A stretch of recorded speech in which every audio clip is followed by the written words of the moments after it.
പള്ളിക്കാട്ടിന് പോകില്ലേ സഹോദരങ്ങളെ? ഉച്ചനേനാക്കെ പകലേ കഫൻ और चुकी है सब मिलकर माँ बाप भाई बहन. സാധാരണ കുളിച്ചിട്ടാണ് ഞാൻ വസ്ത്രം മാറ്റുന്നത്.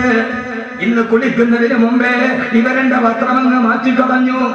എന്നെ കഫൻ തുണി പുടവിച്ചു. ഞാൻ നോക്കുന്നത് എന്താണ്? ഓ ചുക്കി ഹൈ സബ് മിൽക്കർ മാँ बाप भाई बहन. എന്റെ ഭായി എന്റെ സഹോദരൻ, ബഹൻ എന്റെ സഹോദരി, മാമന്റെ ഉമ്മ, ബാപ്പന്റെ ബാപ്പ എന്റെ മയ്യത്തിന്റെ ചുറ്റുമിരുന്നിട്ട് പൊട്ടിക്കരയുന്നുണ്ട്. പൊന്നുമോനെ പോയല്ലോടാ, എന്റെ ഉമ്മ പൊട്ടിക്കരയുന്നുണ്ട്. കൺമണിയെ പോയല്ലോ. ക്ഷമ വിട്ട ഉമ്മയും പൊന്നുമകനെ എന്നെ കൈവിട്ടു പോയോ കാണലെന്നാ നിന്നെ. എന്റെ പൊന്നുമക്കൾ എന്റെ മയ്യത്തിന് കെട്ടിപ്പിടിച്ച് നിലവിളിക്കുന്നുണ്ട്. അരിമക്കിടാങ്ങൾ വാപ്പയെ വിളിക്കുന്നേ, കൈകെട്ടി മിണ്ടാണെന്നു നീ കിടക്കുന്നേ. എന്റെ 8 വയസ്സുകാരനും എന്റെ 5 വയസ്സുകാരനും കൊണ്ടുതീരാ കണ്ണ് കൊതി തീരാത്ത 5 മാസം പ്രായമുള്ള എന്റെ പൊന്നുമോള് എല്ലാവരും കരഞ്ഞ് പറയാതെ എന്റെ ഭയത്തിന് കെട്ടിപ്പിടിച്ച് കരയുന്നുണ്ട്. സഹോദരങ്ങളെ, സഹോദരിമാരെ, ഇങ്ങനെ ഒരു ദിവസം വരാനുണ്ട്. മയ്യത്തിന് കെട്ടിപ്പിടിച്ചു മക്കളെ കരയുമ്പോ, ആ സമയത്ത് വീടിന്റെ ഉമ്മറപ്പടിയിൽ മറഞ്ഞു കിടക്കുമ്പോ സ്വന്തം മക്കളോട് പറയാൻ കഴിയണം, മക്കളെ ഉപ്പക്കൊന്നും നഷ്ടപ്പെട്ടിട്ടില്ല. ഉപ്പ നിങ്ങൾക്ക് വേണ്ടി കോടികൾ ഉണ്ടാക്കേണ്ട പൈസ കൊണ്ട് ഉപ്പ ഹാഫിളീങ്ങളായ മക്കളെ സൃഷ്ടിച്ചിട്ടുണ്ട്. ഉപ്പ മണലാരണ്യത്തിലുണ്ടാക്കിയ പൈസ കൊണ്ട് ഉപ്പ ഖുർആൻ മനഃപാഠമാക്കിയ ഹാഫിളീങ്ങൾ ഉണ്ടായിട്ടുണ്ട്. ഉപ്പയുടെ മയ്യത്തിന്റെ ചുവട്ടിലിരുന്നിട്ട് ഈ ഹാഫിളീങ്ങൾ ദുആ ചെയ്യുന്നുണ്ട്. അതുകൊണ്ട് മക്കളെ കരയണ്ട, ഉപ്പയ്ക്കൊന്നും നഷ്ടപ്പെട്ടിട്ടില്ല എന്ന് പറയാൻ കഴിയുന്ന ഒരു ആത്മാവുണ്ടാവണം. അതിനുവേണ്ടിയാണ് ഫിറോസ് ഖാൻ സാഹിബ് അദ്ദേഹത്തിന്റെ വരുമാനം കൊടുത്തിട്ട് ഹിഫ്ദുൽ ഖുർആൻ നടത്തുക. ലാഭമല്ലേ സഹോദരങ്ങളെ, ലാഭമല്ലേ? മാസം 50,000 രൂപ ചെലവുണ്ട്. 10 മാസം മാറ്റിവെച്ചാൽ 5 ലക്ഷമായി. അദ്ദേഹത്തിന്റെ മക്കളുടെയും ഭാര്യയുടെയും പേരില് ഒരു 10 സെന്റ് സ്ഥലം ഇവിടെ മേടിച്ചു വെക്കാം. നിങ്ങൾ പറയും ബുദ്ധിമാൻ. പക്ഷേ ചെയ്യുന്ന കച്ചവടത്തിലേറ്റവും നല്ലതാ റബ്ബിന്റെ ആജ്ഞ കൊത്തു നീ നടക്കുന്നതാ. ഏറ്റവും നല്ല കച്ചവടം ഈ കച്ചവടമാണ്. കാരണം ഖബറിലേക്ക് പോകുന്ന സമയത്ത്, ആരില്ലാത്ത സമയത്ത്, ഖബറിന്റെ ആഴം സ്നേഹിതാ നീ നോക്ക്, അതിൽ നിന്നെ മെല്ലെ ഇറക്കലും ഒന്നോർക്ക്. പിടിമണ്ണ് മാറിയിട്ടു മീതായെന്നിട്ട് എല്ലാവരും പോയി.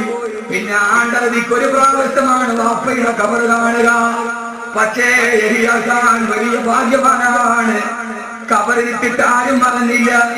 ഉപ്പയും സഹോദരങ്ങളും തിരിച്ചു വന്നു. കൂടപ്പറപ്പ് പോയി. കണ്ടു കൊതി തീർന്നില്ല, മിണ്ടിപ്പൂതി തീർന്നില്ല, ഭാര്യയ്ക്ക് കണ്ടനുഭൂതി തീർന്നില്ല. ഗർഭത്തെ ശിശുവായ സുൽത്താൻ എന്ന പൊന്നുമോൻ ഉപ്പയുടെ മുഖം കണ്ടില്ല. പക്ഷെ കാണാൻ കഴിയും സഹോദരങ്ങളെ. ആ പൊന്നുമോൻ ഉപ്പയെ കാണുന്നവരിലെന്നും ഖുർആൻ തന്നെ പറയുന്നുണ്ട്, والذين آمنوا واتبعتهم ذريتهم بإيمان ألحقنا بهم ذريتهم وما ألتناهم من عملهم من شيء كل امرئ بما كسب رهين. സ്വർഗ്ഗത്തിന്റെ സ്വർണ്ണക്കട്ടിലിൽ വാപ്പയും ഉമ്മയും ദുരിയത്തും അവരുടെ മക്കളും സ്വർണ്ണക്കട്ടിലിൽ നിൽക്കുമ്പോ ഉപ്പയുടെ മുഖം കാണാത്ത സുൽത്താൻ എന്ന മോൻ ഉപ്പയോട് പറയും, ഉപ്പ മരിച്ചതിന് ശേഷമുള്ള ദുനിയാവിലെ വിശേഷങ്ങളെന്ന് അള്ളാഹുവിന്റെ വിശുദ്ധ ഖുർആൻ. അള്ളാഹു അങ്ങനെ കുടുംബമാക്കി തീർക്കട്ടെ. ഭാര്യയും മക്കളും വന്നു, ഉപ്പയും സഹോദരങ്ങളും വന്നു. സഹോദരൻ ഖബറിനുള്ളിലായി മീസാങ്കലിൽ വെച്ചു ആണ്ടലതിക്കല്ല. ഇനി ആ സ്വത്തിൽ നിന്ന് ആ മനുഷ്യനോ ഒരു പള്ളി വെച്ചിട്ട് ഫില്ലർ പൂർത്തിയാകുന്നതിന് മുമ്പെയാണ് ആ മനുഷ്യൻ ഖബറിലേക്ക് പോയത്. ആ മനുഷ്യനെ നഷ്ടപ്പെട്ടിട്ടില്ല. അയാൾ ലോകത്തിലെ ഏറ്റവും വലിയ ലാഭക്കച്ചവടം ചെയ്ത ആളാ. അവര് തീരുമാനിച്ചു, ഇനി എന്ത് വേണം ഒരു ദറസ് നടത്തുക. കലൂർ അബ്ദുറഹീം ഉസ്താദിന്റെ അടുക്കൽ പോയി.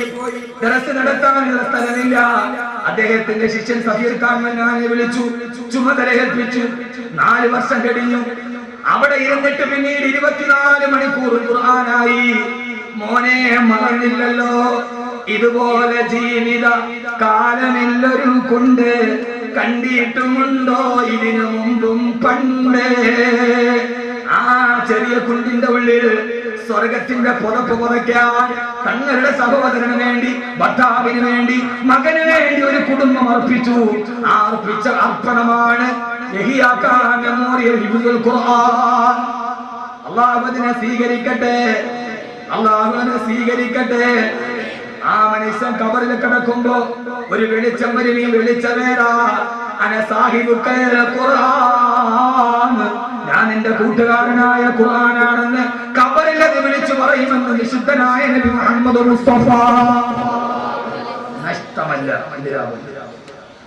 ഇതിൽ വലിയൊരു ലാഭം ലോകത്ത് ചെയ്യാം. ആ മരിച്ച സഹോദരങ്ങളെ, ആ മനുഷ്യൻ മരിച്ചിട്ടില്ല. യഹിയാ ഖാൻ എന്ന മനുഷ്യന്റെ ശരീരമാണ് ഖബറിനുള്ളിൽ പോയത്. റൂഹിലാണ്. ഏഴാകാശത്തിന്റെ മുകളിലിരുന്ന് ആ റൂഹിന്റെ ശക്തി കൊണ്ട് കാണുന്നുണ്ട് ഈ സദസ്സ്. ഉറപ്പാണ്, ഉറപ്പാണ്, ഉറപ്പാണ്. വൻദോഷത്തിന്റെ വണ്ടിയുമായി നരകത്തിന്റെ മുമ്പിൽ നിൽക്കുകയാണ്. ഹബീബായ റസൂലുള്ളാഹി അബൂ ഹുറൈറ റളിയല്ലാഹു തആല സുബഹി നമസ്കാരം കഴിഞ്ഞ് എഴുന്നേറ്റു. കുപ്പായത്തിന് പിടിച്ചു വലിച്ചിരുത്തി, അബൂ ഹുറൈറ, നിന്നോട് ഞാനൊരു കാര്യം പറഞ്ഞു തരട്ടെ അബൂ ഹുറൈറ. എന്താണ് നബിയേ? സ്വർഗത്തിന്റെ നരകത്തിന്റെ മുമ്പിൽ ഒരു വാപ്പയും ഉമ്മയും വന്ന് നിൽക്കും. എന്നിട്ട് ആ വാപ്പയും ഉമ്മയും അത്ര തക്കവയുള്ളവരല്ല, പക്ഷെ അവരുടെ മകൻ ഹാഫിളാണ്. ആ ഉപ്പയും ഉമ്മയും നരകത്തിലേക്ക് വിടും. ഈ മകൻ പക്ഷേ സ്വർഗത്തിന് പോവില്ല. അവൻ ഹാഫിളാണ്, സ്വർഗത്തിന് പോവില്ല. മലക്കുകൾ ചോദിക്കും, നീ എന്താ സ്വർഗത്തിന് പോകാത്തതെന്താ? ഞാൻ പോവില്ല, എന്റെ ഉപ്പയും ഉമ്മയും നരകത്തിലേക്ക് നിൽക്കുകയാണ്. ആ സമയത്ത് ഹാഫിളായ പൊന്നുമോൻ നരകത്തിന്റെ മുമ്പിലുള്ള പടിയിൽ ഇങ്ങനെ കറങ്ങി നടക്കും. എന്നിട്ട് അവന്റെ ഉപ്പയുടെ ഉമ്മയുടെ കയ്യിൽ പിടിച്ച് അവൻ സ്വർഗത്തിലേക്ക് വലിച്ചിടും. അല്ലാഹുവേ, ഇവരാണ് എന്നെ ഹാഫിളാക്കിയത്, ഈ ഉമ്മയാണ് എന്നെ ഹാഫിളാക്കിയത്, ഇവരാണ് എന്നെ ഹാഫിളാക്കാൻ വിട്ടത്. അവരില്ലാതെ ഞാൻ പോകില്ല റബ്ബേ. ഒരു ഹാഫിളിന് 40 പേരെ സ്വർഗത്തിലേക്ക് ശുപാർശ ചെയ്യാം. അതൊന്ന് എന്റെ ഉപ്പയാണ്, രണ്ടാമത് എന്റെ ഉമ്മയാന്ന് പറഞ്ഞ് കൈ പിടിച്ച് സ്വർഗത്തിലേക്ക് വലിച്ചിട്ടിട്ട് ആ മക്കള് സ്വർഗത്തിലേക്ക് പോകും. അബൂ ഹുറൈറ, ഏതുപോലെ എഴുന്നേറ്റ് പോയ നിന്നെ ഞാൻ കുപ്പായത്തിന് പിടിച്ചു തിരിച്ചതുപോലെ എന്ന് നബി മുഹമ്മദ് മുസ്തഫ. അല്ലാഹു തൗഫീഖ് നൽകട്ടെ. തീർന്നില്ല. ഒരു ചാണ്ടുകളിൽ സൂര്യൻ, താഴെ ചെമ്പിന്റെ തല. ഹിസാബിന് വേണ്ടി കിടന്നിട്ട് പിടയുകയാണ്. അമ്പിയാക്കളുടെ പുറകെ ഓടുകയാണ്. ആ സമയത്ത് ആകാശത്ത് ലോകത്തുള്ള കോടാന് ജനങ്ങൾ ഹിസാബിൽ കിടന്ന് വല്ലാതെ തീച്ചുളയിൽ വെന്തുരുകുമ്പോ സ്വർഗത്തിന്റെ മുകൾ ഭാഗത്തൊരു മിസ്കിന്റെ കുന്നിന്റെ അത്രേ. ആ മിസ്കിന്റെ കുന്നിലിരുന്നിട്ട് ആ കുന്നിലൊരു ചെറിയ വൃക്ഷമുണ്ട്, ഇസ്മുഹു തൂബ.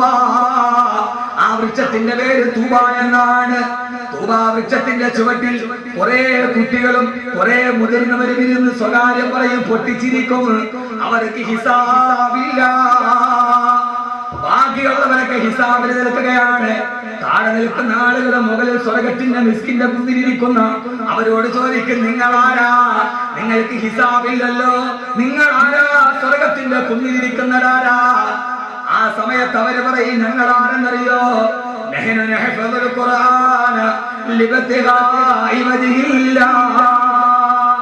അല്ലാഹുവിന്റെ ദൃഷ്ടിക്ക് വേണ്ടി ഖുർആൻ മനഃപാഠമാക്കിയ ഹാഫിളീങ്ങളാണവർ.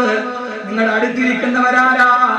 അവര് പറയും, ഞങ്ങളുടെ അടുത്തിരിക്കുന്നത് ഞങ്ങൾ ഹാഫിളാവാൻ പോയപ്പോ ഞങ്ങൾക്ക് ഭക്ഷണം തന്ന, ഞങ്ങൾക്ക് വസ്ത്രം തന്ന, ഞങ്ങളെ സഹായിച്ചവര് ഞങ്ങളുടെ മാതാപിതാക്കളുമാണ്. ഇൻഷാ അല്ലാഹ് കാവുകളെ കുടുംബത്തിന് സ്വർഗത്തിന്റെ ഈ തൂബ വൃക്ഷത്തിന്റെ ചുവട്ടിൽ ഇരിക്കാനുള്ള ഒരു വസീലയായി ഈ സ്ഥാപനത്തെ അല്ലാഹു മാറ്റുമാറാകട്ടെ.